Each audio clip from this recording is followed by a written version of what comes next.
Welcome back to the channel today, guys.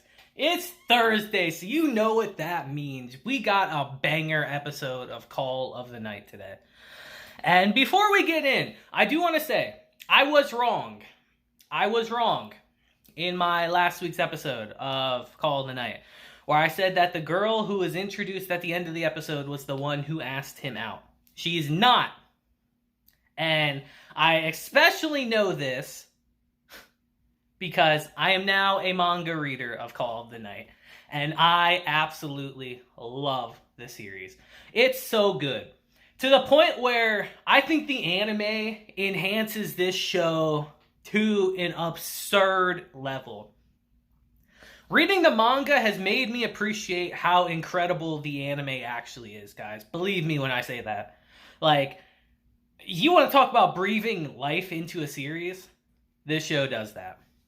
But anyway, let's get in and talk about Call of the Night episode 3 today. I don't need to prattle on to you guys anymore. Let's get into it.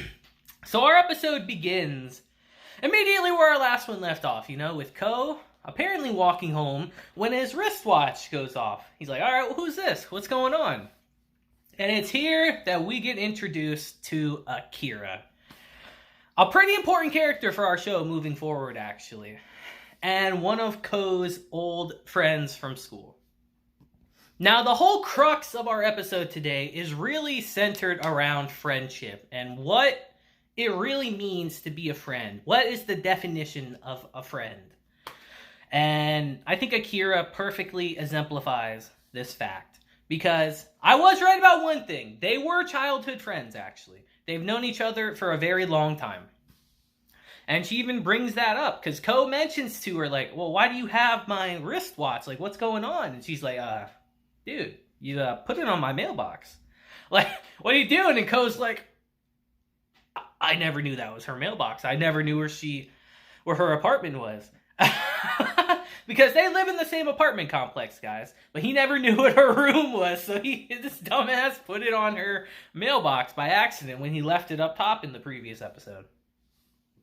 So she's like, yeah, I kept it because I thought it was a gift from you and all that. And I waited for a really long time to hear a response, but I never heard anything.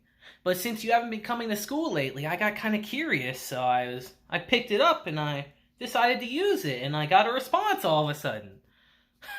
And Ko's like, oh boy. Oh boy. And it's here we actually transition to a conversation he had with Nazuna, where he's talking to her like, I don't really have any friends. And she's like, you don't have even a single friend, huh? And he's like, yeah, I really don't. And they start getting into a conversation like, what is a friend to you? What is a friend? If you haven't seen someone in a long time, like say you haven't talked to someone in like 3 or 4 years, is it rude to call them a friend anymore? And he asked her, like, what do you think friendship is? Like, how would you call someone a friend? And Nazuna just answers him like she would, like, when you think someone's a friend, they are a friend. And we get into that conversation, because he reminisces about that as Akira tells him, yeah, I worried about you, Ko. We're friends, right? And he doesn't know how to respond. Like, how would he? This whole time he's been thinking, I don't have any friends. I've been alone. Like, I don't know what's going on. But he eventually reciprocates that. And he's like, Akira. So he puts his hand on her shoulder. She's way taller than him. It's good to see you. It's been a while. She's like, likewise. And she says, hey, you want to meet up again around this time tomorrow? And he's like, sure. So the next night, he actually leaves from Nazuna's place early, and she's like, what are you doing? Why are you leaving early? It's only, 3:30 in the morning? The night's still young, baby! Where you going? And he's like, I gotta go. It's kind of getting a little late, And she's like, nah, whoa, what are you really doing? Is this just a physical relationship to you? You use me and then you leave? Huh. I mean, technically, it kind of is a physical relationship, but he's like, no, that's not it. That's what you imply it is. And she's like, oh, I get it. You're out there meeting another woman, huh? And then Ko starts sweating bullets like, no, that's not exactly what I'm doing at all, you know? That's not what I'm doing. Anyway, I'll see you a little later. She don't buy it. She don't buy that, of course. And he goes and meets with Akira, actually. And they go in the park, and they've been meeting with each other recently, you know, just to kind of catch up a bit.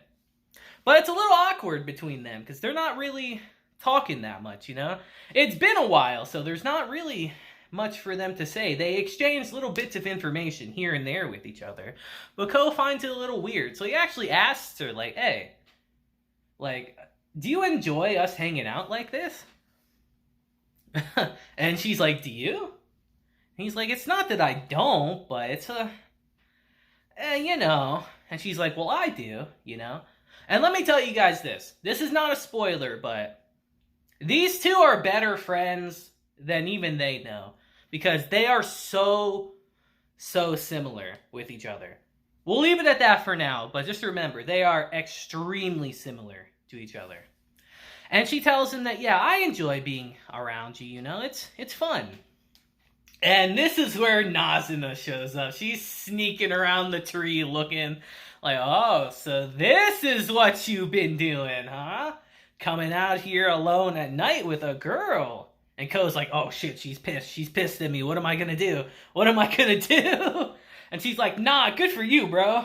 What else would you be in the park with this late with the girl? Getting some hanky-panky. He's like, what? That's not what's going on. And Akira, she don't know what's going on. She just sees a strange girl approaching him like, Ko, who's this? You know, do you know her? Who's this strange girl? And she's like, oh, don't worry about it. Our relationship is purely physical. He's like, shut the fuck up. That's not it. And Akira doesn't believe her because they're calling each other by their first names. And you know, in Japan, that's like a sign of closeness with each other. And she's like, oh, I get it. You like her and all that, huh? I mean, good for you, man, but maybe you shouldn't hang around such interesting people so late at night getting frisky. He's like, no, I swear, that's not it. And Natsuna's like, all right, let's get this misunderstanding out the way.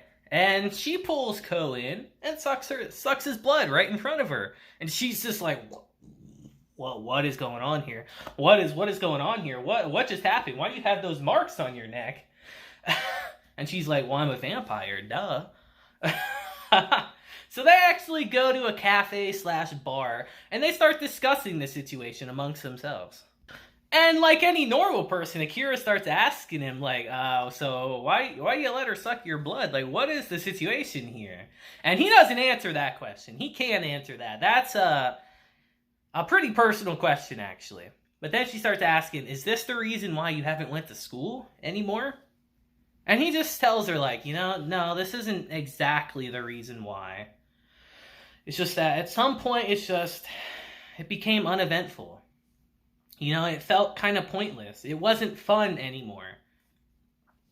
And when something isn't fun anymore to do, like, what else can you really do but just stop doing it?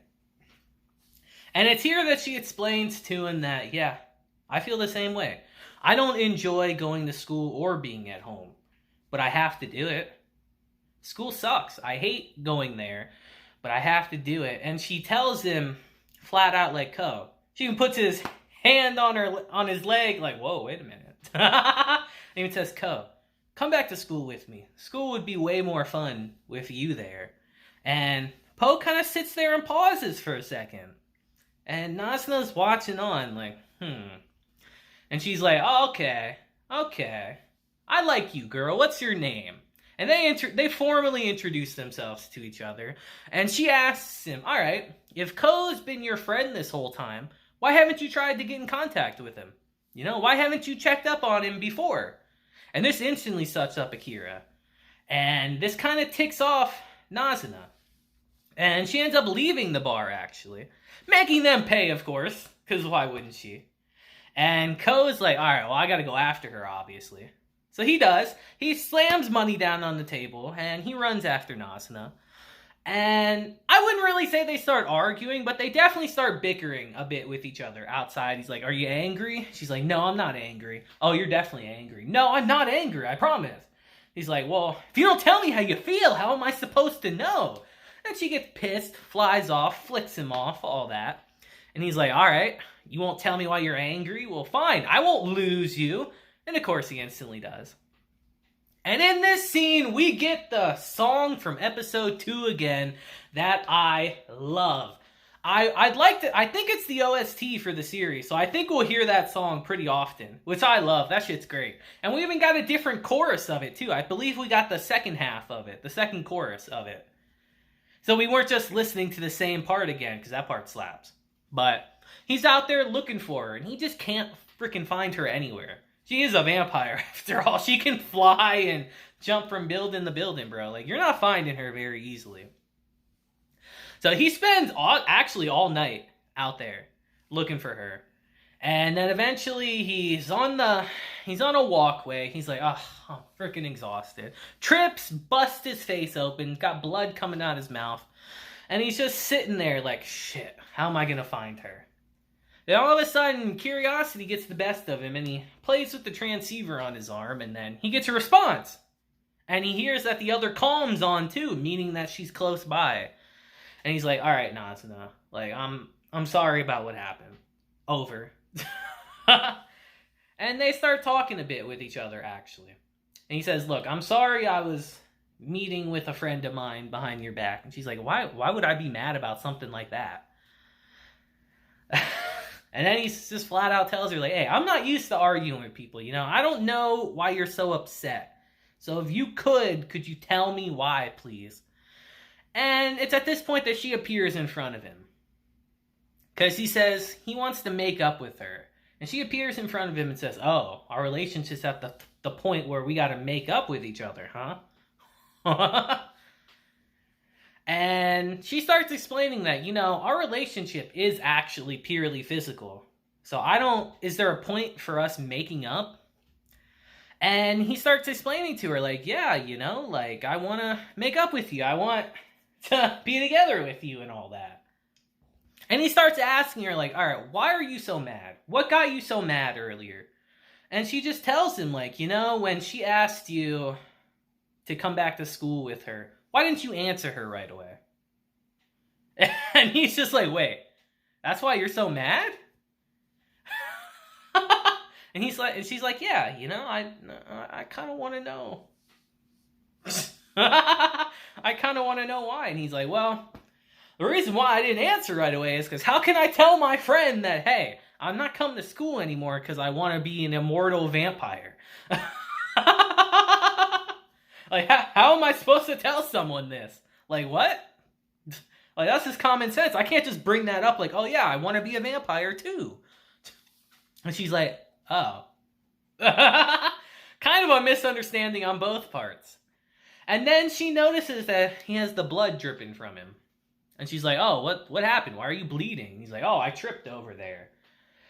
And she's like, "Oh, a lot of blood came out, huh?"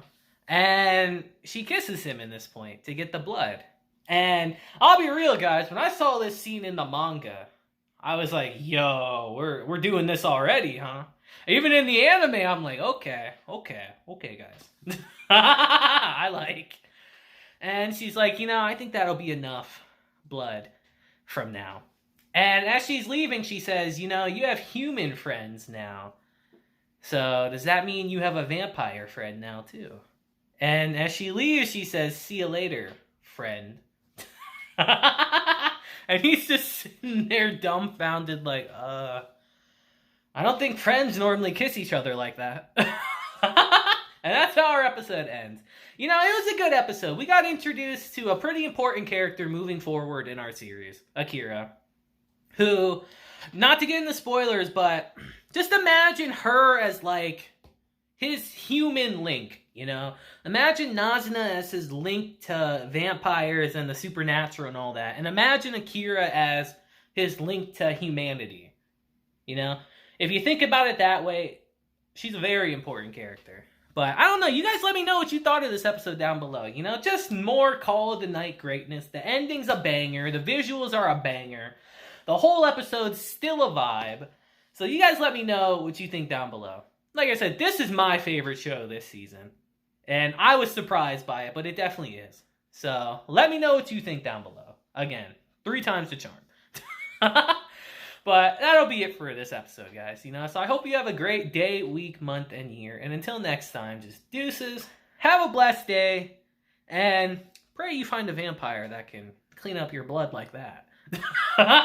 Like, where you at? Where you at? I'm looking for you. I'll see you guys next time.